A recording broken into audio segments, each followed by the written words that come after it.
하나님의 말씀은 에베소서 4장 30절에서 32절입니다.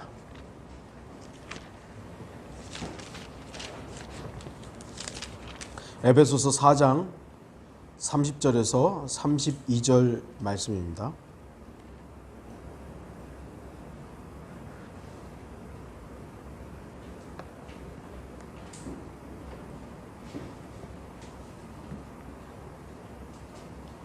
제가 말씀을 읽도록 하겠습니다. 하나님의 거룩한 영을 슬프게 하지 말라. 너희가 그로 인해 구속의 날까지 인치심을 받았느니라. 모든 신랄함과 분개와 분노와 고함 지르는 것과 욕설을 모든 악의와 함께 너희로부터 버리라. 너희는 서로 친절하고 다정다감하며 서로 용서하되 하나님께서 그리스도를 위하여 너희를 용서하신 것 같이 하라. 물론 이제 문맥적으로는 위에로부터 쭉 읽어보는 것이 더 여러분들 이해가 쉬울 겁니다만, 오늘은 요 30절에 나와 있는 하나님의 거룩한 영을 슬프게 하지 말라, 이 부분을 좀 더 중점적으로 설교를 할 것입니다. 오늘 말씀에 이제 보면 거룩한 영을 슬프게 하지 말라. 거룩한 영은 성령님이시죠. 하나님께서는 인간들에게 하나님 자신의 성품을 부분적으로 주셨습니다. 기쁨, 진노, 슬픔, 즐거움 등등등 여러 가지 오감, 감각들, 성품들이 하나님께서 우리에게 주신 부분이 있죠. 아담은 하나님의 형상대로 지음을 받았고 가장 완전한 인간의 모습으로 살았습니다. 하지만 그의 불순종은 하나님의 형상인, 어떻게 보면 하나님께서 온전하게 주신 그 성품을 잃게 했으며, 아담 이후에 태어나는 모든 인간들은 잃어버린 하나님의 형상을 어떤 식으로든 찾지 못하고 변질된 아담의 성품대로 살게 되었습니다. 우리는 아담의 성품대로 지금 살고 있는 것입니다. 하나님의 형상대로 만들어졌다, 창조되었다는 것은 아담이지, 지금 우리는 하나님의 형상대로 지금 창조된 사람들이 아니에요. 근데 어리석은 사람들은 인간은 다 하나님의 형상대로 창조됐다, 그건 아담에게 해당하는 거예요. 근데 아담이 그 형상을 잃어버렸고 우리는 지금 그 하나님의 형상을 회복해야 돼요. 회복해야 돼요.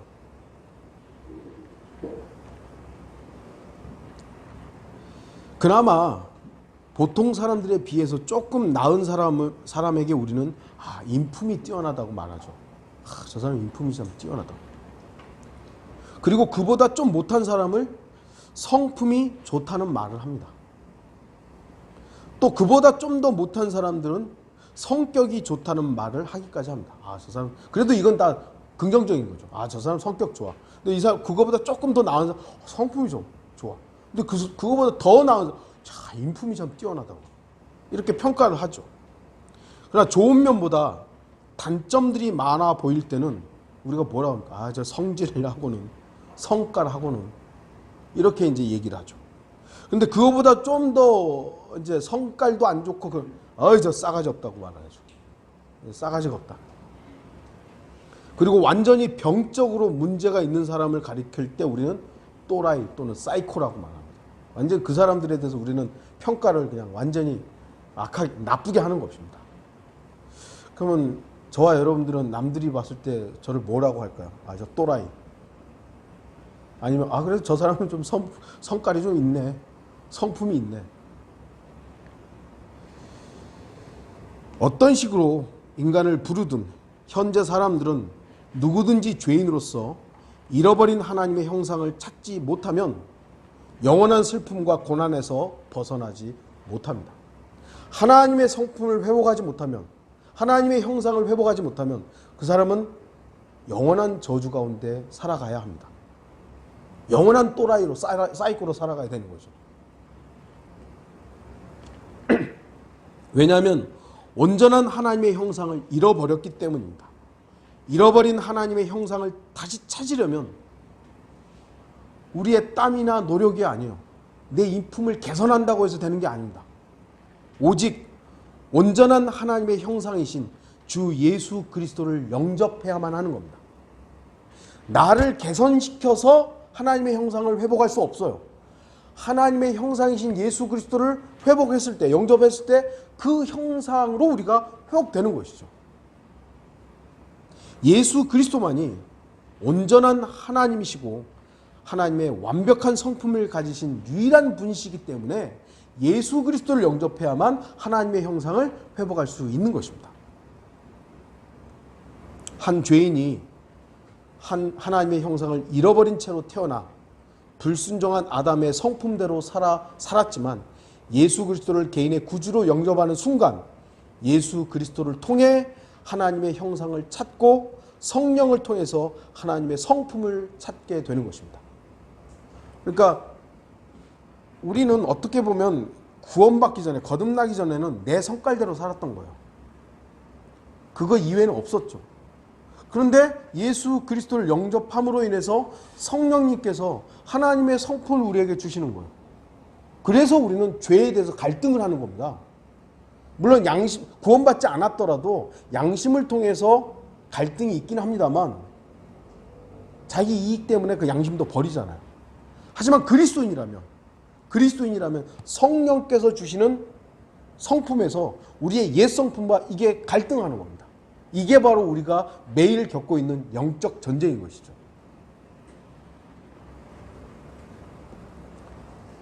거듭난 그리스도인은 이제 하나님의 성품을 가진 사람입니다. 그렇기 때문에 성령님께서 그 사람을 통해 성령의 열매를 맺을 수 있게 된 겁니다.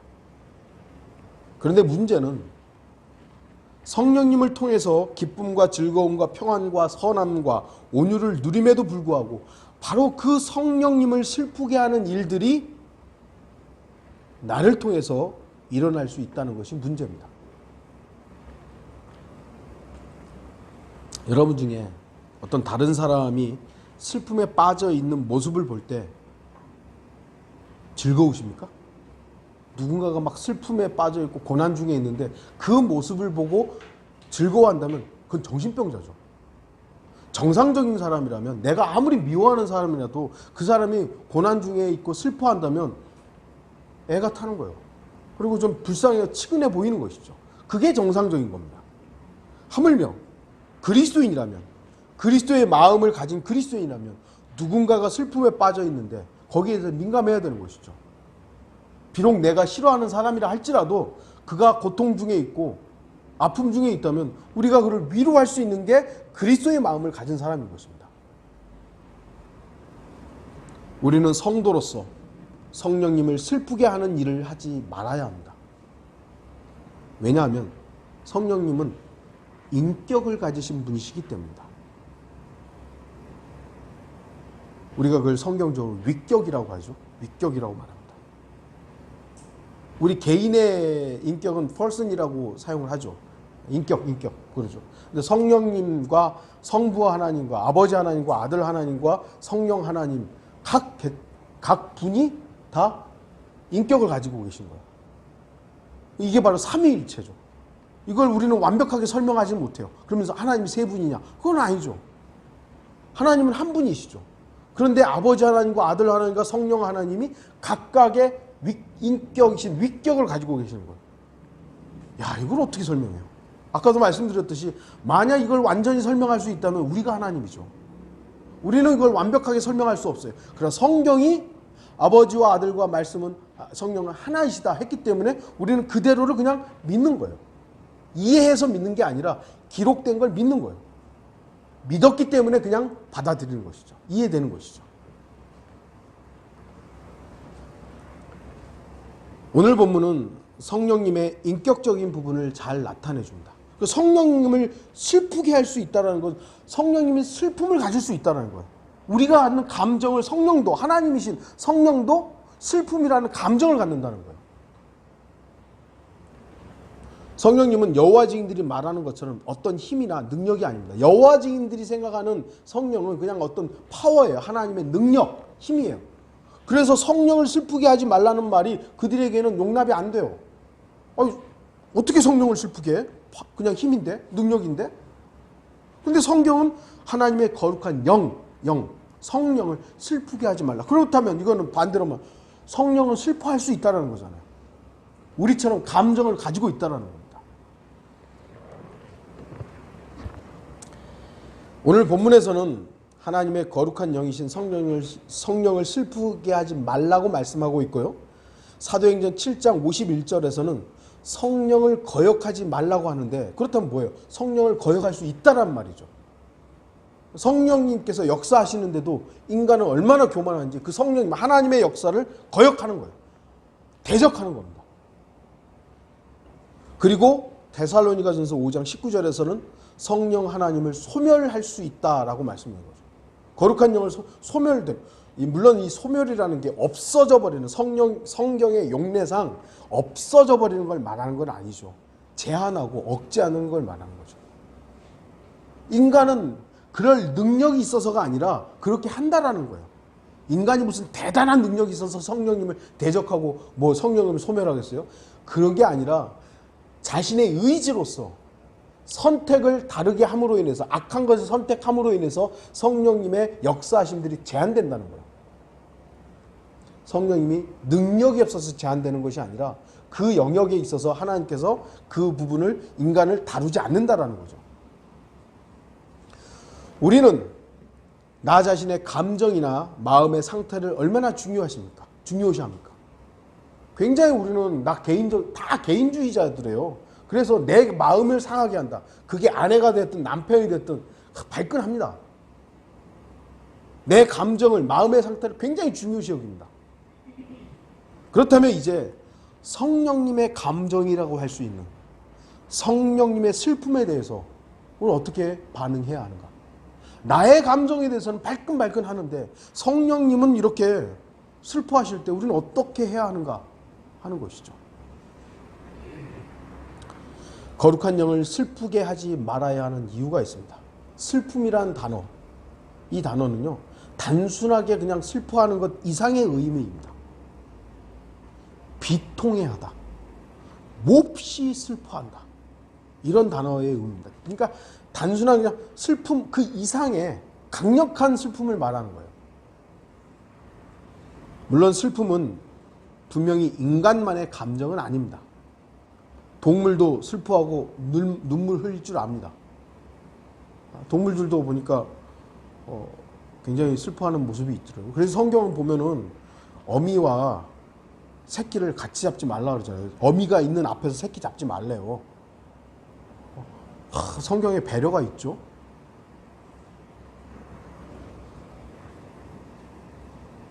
그렇다면 성경이 말씀하시는 성령님의 슬픔이란 어떤 것을 말하겠습니까?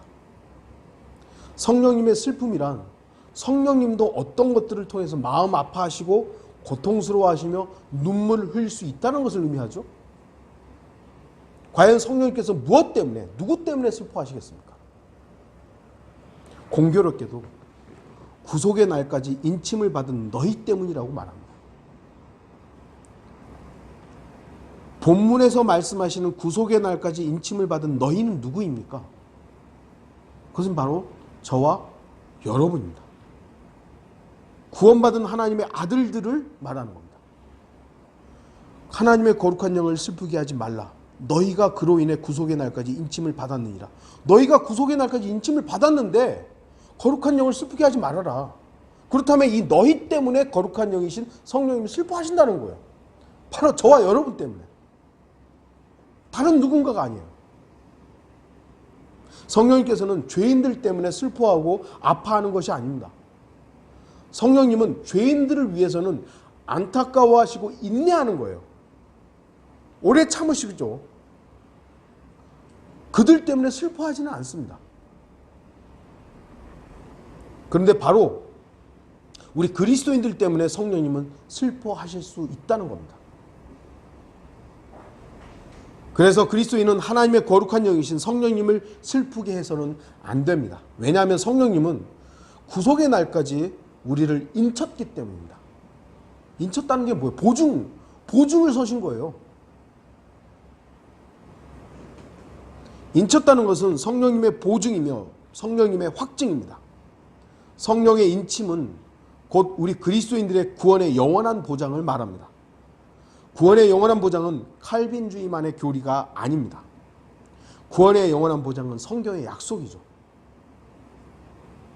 만일 한 번 받은 구원이 취소되거나 변경될 수 있다면 예수 그리스도의 보혈의 그 공로, 그 능력이 무슨 의미가 있습니까? 아무리 주님께서 구원을 이루어 놓았다고 해도 나 자신의 행위나 힘으로 끝까지 견뎌 구원이 보장되어야 한다면 성령님의 그 인치심, 성령님의 그 보장이 무슨 의미가 있겠어요? 무슨 의미가 있어요? 나로 인해서 그 구원이 좌우된다면 하나님의 그 보장, 성령 하나님의 인침, 그 도장이 도대체 무슨 의미가 있는 거예요? 성령님께서는 우리들의 구속의 날까지 확정적인 보장을 하신 것입니다. 그리고 본문에서 말씀하시는 이 구속의 날이란 우리 구원의 날을 말하는 게 아니잖아요. 구원의 날을 말하는 것이 아니라 몸의 구속을 말하는 것이죠. 우리의 몸의 구속의 날을 말씀하는 것입니다. 우리는 이미 영이 거듭났고요. 혼은 구원받았습니다. 그래서 우리는 구원받은 사람이라고 하는 것이지 구원받을 사람이라고 말하는 건 아니죠. 이제 남아있는 건 몸의 구속이에요. 몸의 변화의 날. 그날을 기다리는 것이지 구원을 또 기다리는 건 아니잖아요. 만일 성령님의 이러한 보장, 곧 인치심이 없다면 그 누구도 구원에 대한 확신이나 죽음 이후에 대해서 어떠한 소망도 가질 수 없을 것입니다. 하지만 성령님께서는 우리에 대해서 인침으로 확고한 보장을 해 주셨습니다. 보증인이 되신 거예요. 보증인. 보증을 서신 것입니다. 요즘 세상 보증 잘 안 서려고 하죠. 성경도 잠언에서도 잘못된 보증에 대해서 경고하고 있죠. 하물며 여전히 아담의 성품 때문에 흔들리는 나에 대해서, 여러분에 대해서 성령님께서 보증인이 되신 거예요. 성령님께서. 아니 우리는 사람도 가족이나 돼야 그래 내가 가족이니까 억지로 보증, 친한 친구 보증 섰다가 얼마나 낭패를 당합니까? 인간의 보증은 그래요. 그러나 성령 하나님께서 보증을 하셨다면 이것만큼 확고한 게 어디 있겠습니까? 그래서 성령님께서는 바로 이 어리석은 사람들을 위해서 보증을 서신 것입니다. 도장 딱 찍고 그래 내가 보증을 설게. 그래서 아무도 뭐라 할 수 없는 겁니다. 그런데 이 보증인을 슬프게 하는 일을 한다면 은혜를 망각하는 것이고요. 배은망덕한 사람이 되는 것이죠. 인간관계에서도 보증 쓴 사람을 실망시키면 얼마나 도망다녀요. 그러잖아요. 내가 너를 위해서 보증 줬더니 이렇게 배은망덕을 해. 그러면 그 사람은 얼굴 못 들잖아요. 막 도망다니는 거예요. 근데 하나님이신 그분이 저와 여러분을 위해서 보증을 쓰셨는데 우리가 그분을 슬프게 하는 일을 한다면 우리는 배은망덕한 사람인 것이죠. 물론 우리는 완벽하지 않기 때문에 완벽하게 성령 하나님을 기쁘게 해드릴 수는 없습니다. 그러나 자세를 말하는 것이고 방향을 말하는 것이죠. 성령님께서 도장 찍어서 자신의 이름으로 확증하고 보증한 그리스도인이 엉뚱한 일을 하고 죄와 연관될 때 당연히 성령님은 슬퍼하시게 됩니다. 그래서 그렇게 하지 말라는 것이죠. 그 내용이 바로 31절부터 나옵니다. 성령을 슬프게 하는 일들 무엇인가요? 신랄함과 분개와 분노와 고함 지르는 것과 욕설을 모든 악의와 함께 너희로부터 버리라. 이거 안 버리면 성령을 슬퍼하시는 겁니다. 많은 신실한 그리스도인들이 30절을 통해서 성령 하나님을 슬프게 하는 일을 하지 않으려고 합니다. 조심합니다. 그거 잘하는 것이죠. 성령으로 거듭난 사람이라면 당연히 자신 안에 내주하시는 성령님을 슬프게 해서는 안 됩니다. 물론 우리는 여전히 연약하기 때문에 완벽하게 성령님께 슬픔이 들이지 않을 수는 없습니다. 하나님께서는 그 사실을 너무나도 잘 아시기 때문에 성령님의 인침을 통해서 우리를 보호하시는 것입니다. 그렇기 때문에 성령님의 인침을 죄의 구실로 사용해서는 안 됩니다. 하나님께서 나라는 사람을 통해서 온전함을 요구하면 무리라는 걸 아시기 때문에 성령의 보증을 보시는 거예요. 성령님께서 도장 딱 찍고 내가 보증인이 될게요 하면 우리 그 은행에서도 보면 보증인을 먼저 찾잖아요. 그것처럼 우리가 불완전하기 때문에 하나님이 요구하는 것은 바로 성령님의 온전하심, 예수 그리스도의 온전하심을 통해서 우리를 받아주시는 것이죠. 그렇기 때문에 우리는 그래 나는 한번 구원받았으니까 이제 됐어. 내가 어떻게든 상관없어. 이건 오만합니다. 하나님의 보증인 그것을 악용하는 겁니다. 죄의 구실로 사용하면 안 되죠. 그리스도인은 자신의 행위로서 성령 하나님께 슬픔을 드리지 않도록 주의하고 열심을 다해 마음을 지켜야 합니다. 어떤 일들이 성령을 슬프게 하는 일입니까? 바로 31절에 다 나와 있죠. 모든 신랄함, 분개, 분노, 고함 지르는 것, 욕설, 모든 악의. 물론 본문에 기록되지 않은 모든 악과 죄가 성령님을 슬프게 하는 일임에 틀림없습니다. 그리고 본문에 직접적으로 언급된 내용은 그리스도인들이 더욱더 조심하고 조심해야 할 일들인 겁니다. 신랄함. 이 단어를 이렇게 찾아보면 사물의 분석이나 비평 따위가 매우 날카롭고 예리하다 라는 의미예요. 신랄하다. 그러니까 아주 예리하다는 것이죠. 우리는 지금까지 우리 자신이 얼마나 신랄했는지 잘 모릅니다. 저도 제가 얼마나 신랄했는지 잘 몰랐었어요. 우리는 지금까지 어떻게 보면 너무 익숙하게 성경대로 믿는 사람들이라는 이름으로 신랄하게 비판했던 것이죠. 지금도 일부 성경대로 믿는 사람들은 여전히 자신들이 얼마나 신랄한지 모릅니다. 성경의 잣대로 누군가를 판단하고 바로잡는 일이라는 핑계로 다른 그리스도인들을 신랄하게 대하는 것에 대해서 무지합니다. 더욱이 그 잣대가 남을 향해서만 예리하고 자신들을 향해서는 무뎌진 신랄함이란 결국 성령 하나님을 슬프게 하는 일인 것입니다. 물론 성경을 믿는 사람들은 비진리에 대해서 대충 얼버무려서는 안 되죠. 분명한 기준과 정확한 자세가 필요합니다. 옳은 것은 옳고 그른 것은 그르고 선과 악에 대해서 구분해야 되고 진리와 비진리를 구분하는 등등 철저히 그리고 세심하게 차이를 두어야 할 것들이 분명히 있습니다. 하지만 그 내용이 그리스도인을 대할 때는 신랄함이 아닌 거예요. 그리스도인이 다른 그리스도인에 대해서 신랄함을 가진다면 그것은 성령님과 성령님으로 함께하고 있는 성령님이 보증한 그 그리스도인을 내가 신랄함을 칼로 계속 찌르고 있으면 결국은 성령님을 슬프게 하는 일이죠. 우리가 비진리에 대해서 면밀하게 세심하게 어떻게 보면 신랄하게 판단하고 그 비진리에 대해서 말하고 판단해야 되는 것은 맞죠.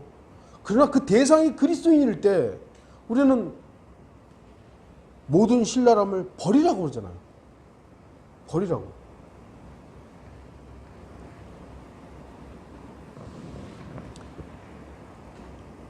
하나님의 말씀의 잣대를 가지고 어떤 것을 판단하는 것을 자기의 어떤 뭐랄까요?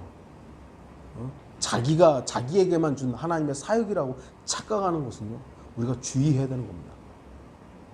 말씀으로 바로잡는 미명하에 신랄함을 가지고 누군가에게 우리가 대했다면 그 부분에 대해서는 내가 성령을 슬프게 했구나. 주의해야 되는 것이죠. 분개, 분노. 우리가 뭐 잘 알다시피 몹시 분하게 여겨 성내는 것, 막 화내는 것이죠. 그리스도인 화내면 안 됩니까? 여호와 증인들은요. 화내면 안 돼요. 화내는 건 죄를 짓는 것이다.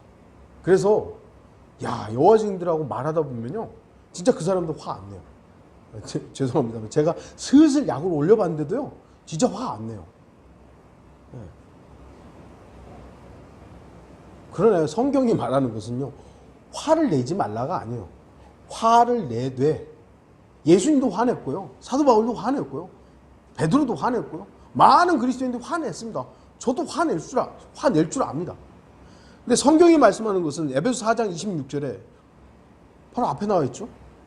화를 내되 죄는 짓지 말고 해가 지도록 분노를 품지 말며, 이렇게 되는 거예요. 이러한 말씀의 근거에서 그리스도인은 다른 그리스도인들을 대함에 있어서 화내고 분노하는 일들을 던져버려야 되는 겁니다. 던져버려야 돼요. 우리가 누군가가 잘못한 일에 대해서 이거 괜찮죠가 아니잖아요. 화를 낼 수 있죠. 그거 바로 잡아야 된다고 진노하고 이거 바로 잡아야 돼요. 화낼 수 있죠. 그런데 그것이 내 판단으로, 내 기준으로 했을 때는 내가 죄를 짓는 겁니다. 그래서 성경은 화를 내되 죄를 짓지 말라고 하는 거예요. 그리고 해가 지도록 분노를 품지 말라. 빨리 사그라들어야죠. 그리고 빨리, 또 가능하면 빨리, 우리가 그게 완벽하게 되지는 않습니다만 그 형제와 그 자매와 해결을 해야 되는 것이죠.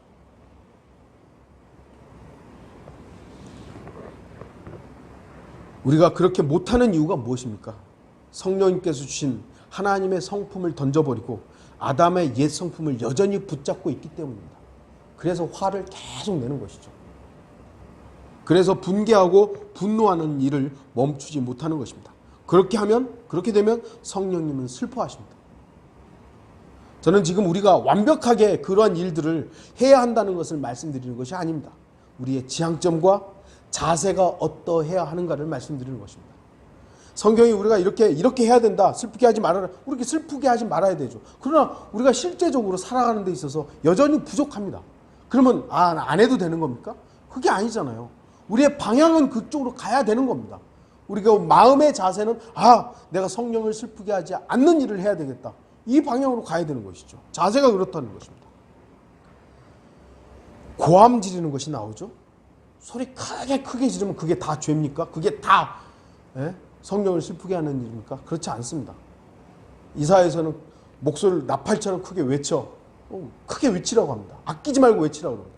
우리가 복음을 전할 때나 어떤 사람의 잘못들을 제재할 때는 소리쳐야죠. 위험을 경고할 때는 소리쳐야 되죠. 근데 여기서 말하는 고함 지르는 것은, 이 단어는 많은 군중들의 시끄러운 함성이나 자기 주장이나 요구를 하기 위해서 아우성치고 소리치는 것을 말하는 겁니다.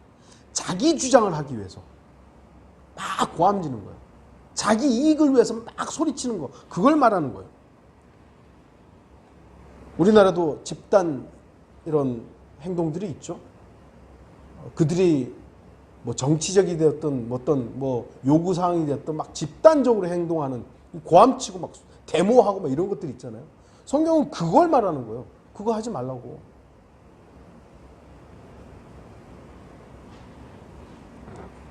그리스도인은 자기 주장을 펼치는 사람들이 아닙니다. 내 이익을 위해 사는 사람들이 아닙니다. 내 욕구를 충족시키기 위해 살아가는 사람들이 아닙니다. 물론 아까도 제가 성경 공부 시간에 잠깐 말씀드렸지만, 하나님께서 인간에게 주신 가장 기본적인 욕구들, 수면욕, 먹고자 하는 식욕, 성욕, 이런 부분들을 우리는 다 제한하면서 살아야 된다, 그걸 말씀드리는 건 아니에요. 기본적으로 우리에게 주신 부분들에 대해서는 우리가 충족해야죠. 근데 그것 이상으로 요구하는 부분들, 그것은 죄와 연루되는 겁니다. 우리가 자야 되는데 게으름은 죄예요. 음식을 먹는 것 기본적으로 먹어야 되죠. 그런데 그걸 너무 과도하게 먹어서 성경에 과식해서 토하는 것에 대해서는 죄와 연관되게 지적을 하잖아요. 합법적으로 부부 관계 이상의 것들을 요구하는 것 다 죄인 겁니다. 그런 것들을 제가 하라는 게 아니에요. 그런데 그것 이상으로 요구하는 거죠. 만족감이 없는 거예요. 그러면서 고함치는 것이죠. 지역교회도 마찬가지인 것입니다. 하나님께서 우리에게 주신 것 이상으로 성도들에게 또 목자에게 이상한 것들 요구하는 거예요.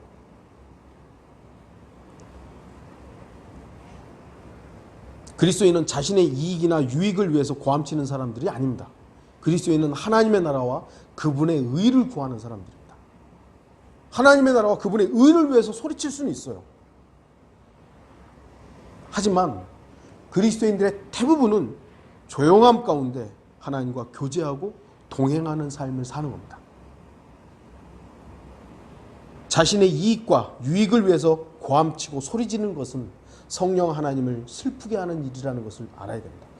그래서 정상적인 그리스도인이라면, 평범한 그리스도인이라면 데모하는 일들이 안 가는 겁니다. 참여 안 하는 거예요.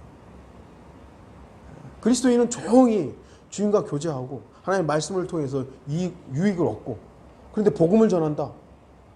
어떤 분들은 거리에 설교할 수 있죠.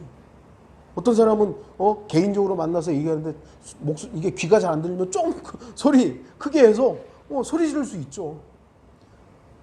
제가 여기서 말씀드리는 하나님의 말씀이 고함 지르는 것, 버리라고 하는 것은 자기 이익을 위해서, 집단의 이익을 위해서 무언가를 막 고함치고 소리 지르는 것, 그거 성령을 슬프게 하는 일이라는 겁니다. 욕설은 제가 더 말씀드리지 않아도 알 것입니다. 데빌 스피릿인가? 그렇게 스피킹이가 이렇게 돼 있어요. 데빌 악한 말들이에요. 욕설이라는 것은. 성경은 에베소서 바로 다음 장에서 더욱 구체적으로 성도들의 입에 담지 말아야 할 것들을 언급합니다. 에베소서 5장 3절에서 4절, 음행과 온갖 더러운 것과 탐욕과 너희 가운데서 이름조차 부르지 말라. 이것이 성도들에게 합당하니라. 또 음탕함과 어리석은 말이나 농담은 합당치 아니하니 오히려 감사를 표하라. 여기서 말하는 농담이라는 거 제가 말씀드렸었죠. 위트 있는 말을 말하는 게 아니라 우리 그 위트 있는 말로 서로 좀 웃는 그런 농담들 있잖아요. 그걸 말하는 게 아니에요. 성적 희롱을 말하는 겁니다. 성적 농담들.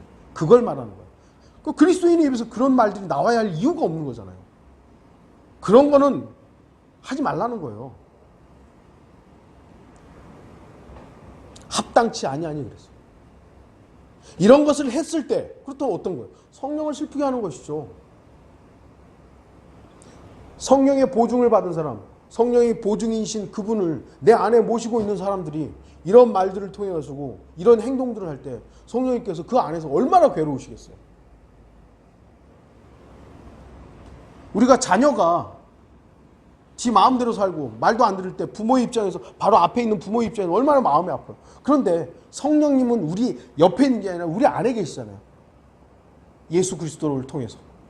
근데 그분이 우리가 하는 행동들, 우리가 하는 말들을 통해서 직접적으로 다 연관을 맡고 있고 직접적으로 이렇게 부딪히는데 그것에 대해서 아무 감정이 없다? 그러지 않아요. 성령님을 슬프게 하는 일들이 본문에서 직접 언급되고 있는 부분임을 명심하십시오. 그리스도인은 성령님의 역사하심으로 거듭났고 구속의 날까지 인침을 받았습니다. 그리스도인은 지금도 성령님의 공급과 능력으로 살아가는 사람들입니다. 그런데 바로 그 성령님을 슬프게 한다면 우리에 대해서 모든 것을 행하시는 성령 하나님을 모독하는 자들이 되는 것입니다. 성경은 분명히 너희로부터 버리라라고 했어요. 왜 버려야죠? 쓰레기니까요. 간혹 가다가 이렇게 그 TV 프로에서 세상에 이런 일인가 그런 걸 봤는데 어떤 집에 갔더니 쓰레기가 가득 채워져 있는 집들이 그걸 다 봤어요. 와, 저도 잘 못 버리는 사람 중에 하나예요. 특히 책은 잘 못, 거의 안 버리죠. 그냥 다 쌓아놔서 우리 자매가 뭐라 그러는데 제 여동생 같은 게 잘 못 버려요. 그런데 쓰레기는 버려야 될 거 아니에요. 쓰레기를 담고 살 수는 없잖아요. 성경이 버리라고 하신 이유는 뭐냐면 그게 쓸모없는 쓰레기이기 때문이에요. 우리 그리스도인들에게 쓸모있는 것이 아니기 때문에 버리라고 하는 거예요. 그런데 그걸 붙잡고 있으면 성령님이 슬퍼하는 거죠. 신랄함을 왜 붙잡고 있는 거예요?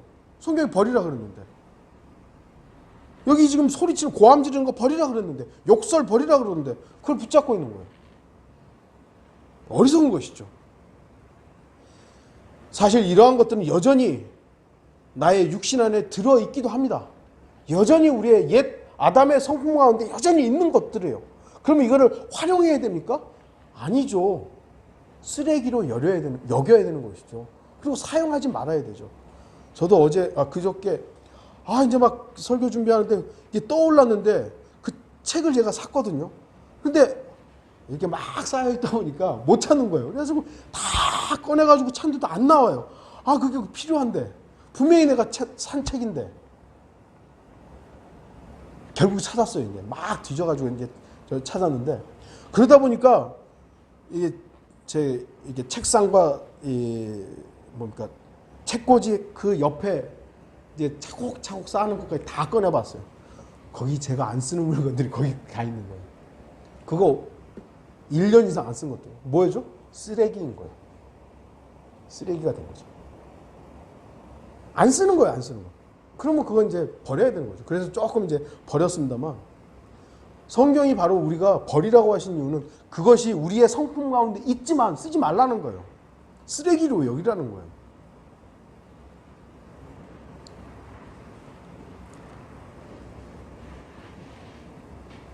이러한 모습들이 성령님을 슬프게 하는 일이라면 그리스도인은 신랄함과 분노와 고함 지르는 것과 욕설과 모든 악한 의도를 가진 것들을 쓰레기 버리듯 버려야 한다. 그래야 성령님께서 슬퍼하지 않는 것이죠. 반면 32절에서는 성령님을 기쁘게 하는 일들이 나옵니다. 이제 본문을 통해서 어떤 일들이 성령님을 기쁘게 하는 일들인지 좀 살펴봐야죠. 앞에서도 말씀드렸지만 성경을 통해서 우리는 성령 하나님께서 어떤 것들을 좋아하고 기뻐하는지 더 많이 알 수 있습니다. 하지만 이제 오늘 본문에서는 바로 이 부분들을 직접적으로 언급하고 있기 때문에 이 부분을 좀 더 주목해서 보자는 것이죠.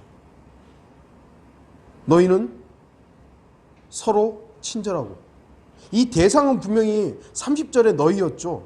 구속의 날까지 인침을 받은 너희잖아요. 그래서 여기 지금 31절과 32절은 다 구속의 날까지 인침을 받은 우리를 말하고 있는 거예요. 우리를. 그래서 아까 말한 신랄함, 분노, 분개, 고함 지르는 거, 욕설, 이거 다 그리스도인들이 하지 말아야 될 일인 거. 세상 사람들이 이러는 거 우리가 그거 야 너 하지 마. 물론 기분 나쁘니까 하지 말라고 하지만 그거는 그 사람들하고 무관한 우리의 일인 거예요. 그래서 여기 말하는 너희는 서로 친절하고 다정다감하며 서로 용서하되, 이건 우리 일인 겁니다. 우리가 해야 될 일인 것이죠. 더 주목할 것은 서로라는 단어입니다. 서로. 일방적인 친절이나 일방적인 다감, 일방적인 용서가 아닙니다. 서로입니다. 나 그리고 또 다른 나. 서로가 친절해야 하며 서로 다정다감해야 하고 서로가 용서해야 합니다. 그래야 성령님께서 기뻐하십니다. 물론 본문에는 성령님이 기뻐하신다는 직접적인 언급이 없죠. 이렇게 하면 성령이 기뻐하신다, 그건 아니죠. 하지만 슬프게 하지 말라고 하시면서 이렇게 하라고 말씀하신다면 슬픔의 반대인 기쁨으로 자연스럽게 연결될 수 있는 것이죠. 슬프게 하지 말라, 그런데 이렇게 해라. 그렇다면 이것은 성령님께서 원하시는 성령 하나님의 기쁨이 될 수 있다는 것이죠. 우리가 하나님으로부터 받은 것은 어떤 의미에서는 일방적인 겁니다. 하나님께서 우리에게 일방적으로 쏟아 놓으신 것이요. 사랑, 은혜, 자비, 오래 참으심, 이 모든 것이 하나님께서 일방적으로 우리에게 주신 거예요. 우리는 그렇게 일방적으로 받았습니다. 그래서 우리가 어떤 것을 주님께 드려야 할 이유가 있는 것입니다. 하나님께서 우리에게 주셨기 때문에 나도 이제 하나님께 드려야 되죠. 근데 하나님이 우리한테 받는 것은 뭐죠? 우리의 몸이에요. 몸을 달라고 하신 거예요.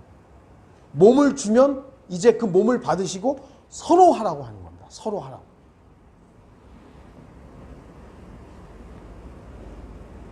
영적인 의미로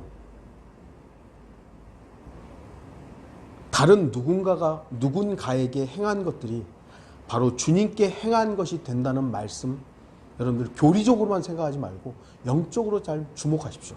마태복음 25장 40절. 그러나 왕이 대답하여 그들에게 말하기를 진실로 내가 너희에게 말하노니 여기 내 형제들 가운데 가장 작은 자 하나에게 한 것이 곧 나에게 한 것이니라. 물론 교리적으로 이 부분은 환난 때에 해당하겠죠. 그럼 이건 우리하고 무관한 겁니까? 아니죠. 내 형제 가장 작은 자에게 한 것이 곧 나에게 한 것이다. 우리는 그리스도인을 대함에 있어서 주님을 대하듯이 해야 되는 거예요. 너무 막대하고 막 그런 우리 이전에 일들이 있잖아요. 뭐 성경적으로 판단한다고 하면서 막대했던, 아까 말한 신랄함으로 대했던 것이죠. 그게 아니라는 거예요. 주님께서 원하시는 것은 하나님께 무엇인가 하기 원하는 사람은 다른 사람에게 하라는 겁니다.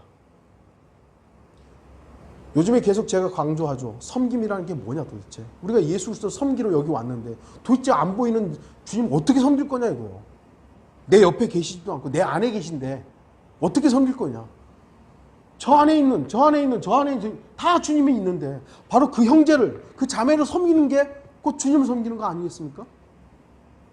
이게 가장 작은 자에게 한 것이 곧 나에게 한 것이라는 것의 실천 아니겠습니까? 예배가 뭐예요 도대체? 여기 한 곳에 모여가서 설교만 듣는 게 예배입니까? 아니잖아요. 성도들의 얼굴을 보고 그 성도의 그 지금 생활이 어떻고 그 기도 제목이 뭐고 지금 어떻게 살고 있는 것인가, 내가 어떻게 저 형제의 필요를 채울 수 있는 것인가, 저 형제가 자매가 어디가 지금 안 좋은가, 그 모든 것이 예배라는 거예요. 섬김이라는 거예요. 그래서 가능하면 예배당에 참여하는 것이 그리스도인들의 모습인 거예요. 그것이 제한된다면 그건 건강한 섬김이 아닌 겁니다.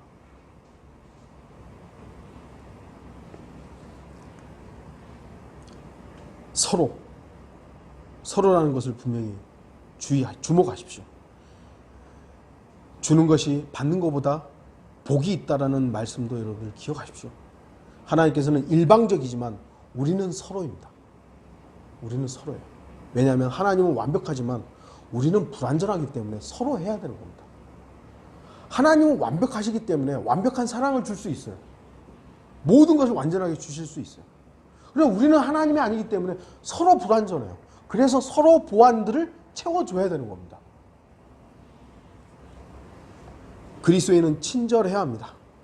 친절이란 대하는 태도가 매우 정겹고 고분고분함 또는 그런 태도, 친절해야 되죠. 세상 사람들도 자신의 이익이나 돈벌이를 위해서 얼마나 친절한지 모릅니다. 그렇다면 그리스도인은 무엇 때문에 친절해야 합니까? 여러분들 직장이나 여러분들 일하는 곳에서 그 뭐 직장 상사가 됐든 내 동료가 됐든 막대하십니까? 그러면 안 되죠. 친절해야 되죠. 말에 있어서나 내 이 행동에 있어서나 친절해야 돼요. 왜죠? 왜 우리가 친절해야 됩니까? 복음의 기회를 얻기 위해서 오는 겁니다. 조금 안 입고 올지 모르지만, 조금 비루할지 모르지만, 제가 직장에 가서 저보다 나이 어린 사람들한테, 내 과장한테도 제가 막대하지 않고, 저보다 나이 어린 사람 대부분이에요. 뭐 나보다 나이 많은 사람 한두 사람밖에 없어요. 그런 사람들 제외하고 제가 다 존대를 해요. 왜 그러는 거예요? 제가 뭐 직위가 낮기 때문에 그런 거 아니에요. 그 자기들끼리는 직위 상관없이 나이 많음에 따라서 다 반말해요.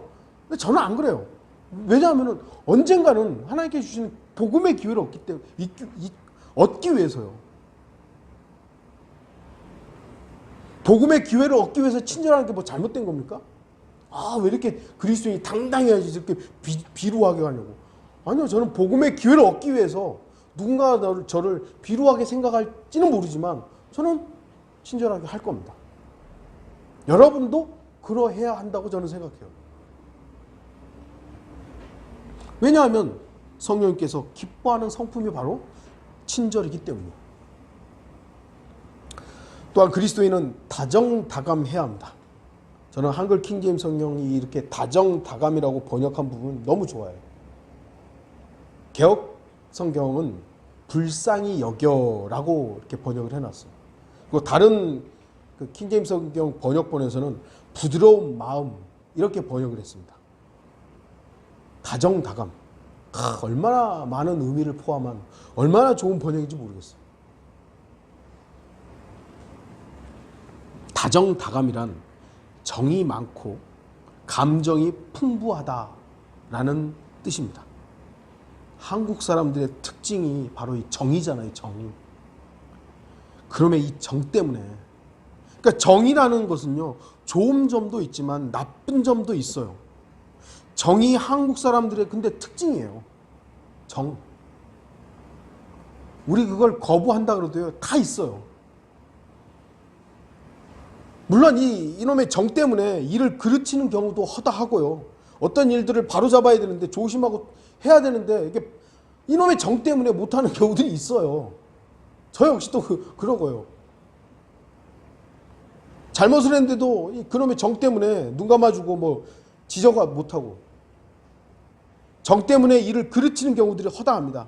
그래서 그리스도인들은 조심하고 또 조심해야 할 것이 바로 이 정이지만 그리스도인이 여기 나오잖아요. 다정다감하며. 이건 그리스도인으로서 이 다정다감한 것은 좋은 거예요. 선한 거예요. 성령님이 기뻐하시는 거예요. 이걸 우리가 어리석게 사용하고 이놈의 정 때문에 우리가 그 일을 그르치는 것이 있기 때문에 문제이지, 그리스도인은 정을 가져야 되는 거예요. 다 정이에요. 다 정. 정을 많이 가져야 되는 거예요. 성령 하나님을 기쁘시게 하려고 정이 많고 감정이 풍부해야 한다면 이건 정말 좋은 겁니다. 우리가 주의할 것은 정 때문에 일을 그르치는 것을 주의해야 되는 것이지, 그리스도인은 정을 가지고 대해야 되는 거예요. 성도들을 대하고 그리스도인을 대하고 감정들을 가져야 하는 것입니다. 더 나아가 그리스도인은 용서하는 사람이어야 합니다. 왜냐하면 주님께서도 우리에 대해서 용서하셨기 때문입니다. 본문에서도 분명하게 하나님께서 그리스도를 위하여 너희를 용서하신 것 같이, 우리를 왜 용서하셨냐면 그리스도를 위해서요. 그리스도를 위해서. 우리가 누군가를 용서해야 한다면 그리스도를 위해서 용서해야 되는 거예요. 네. 우리가 주님으로부터 용서받았기 때문에 우리 역시 서로에 대해서 용서할 수 있어야 됩니다. 나에 대해서 또는 하나님의 사역이나 하나님의 교회를 핑계로 얼마나 많이 용서하지 못했습니까? 저 역시도 예전에 사역 초기에는 참 용서하지 못했어요. 그래가지고 뭐 목사에 대해서 좀 뭐랄까요, 부정적인 게 있었으면 또 교회를 좀 약간 문제를 일으키고 또 교회를 나가면 용서하지 못하고 그거를 계속 얘기하고 막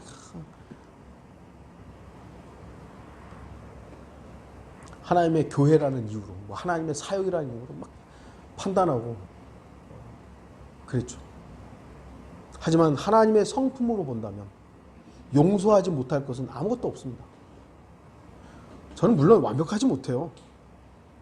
여전히 어리석고 여전히 저의 오름이 또 남아있는 부분들이 있죠. 용서라는 부분도 성경적인 부분에서 대상이 회개와 뉘우침이라는 전제가 있어야 하는 부분 분명히 있죠. 회개하지 않았는데 내가 뭐 무조건 용서합니까? 그건 아니죠. 하지만 그마저도 하나님께서 먼저 사랑하셨다는 것을 하셨다는 본을 분명하게 이해한다면 용서는 그리스도인의 선택사항이 아니라 필수사항이어야 합니다. 서로 친절하고 다정다감하고 서로 용서하는 것, 이것이 바로 오늘 본문을 통해서 알 수 있는 성령님의 기쁨인 것입니다. 이제 결론을 좀 맺겠습니다. 성경은 말씀합니다. 하나님의 거룩한 영을 슬프게 하지 말라. 성령님은 슬퍼하실 수 있습니다. 누구 때문에? 나 때문에.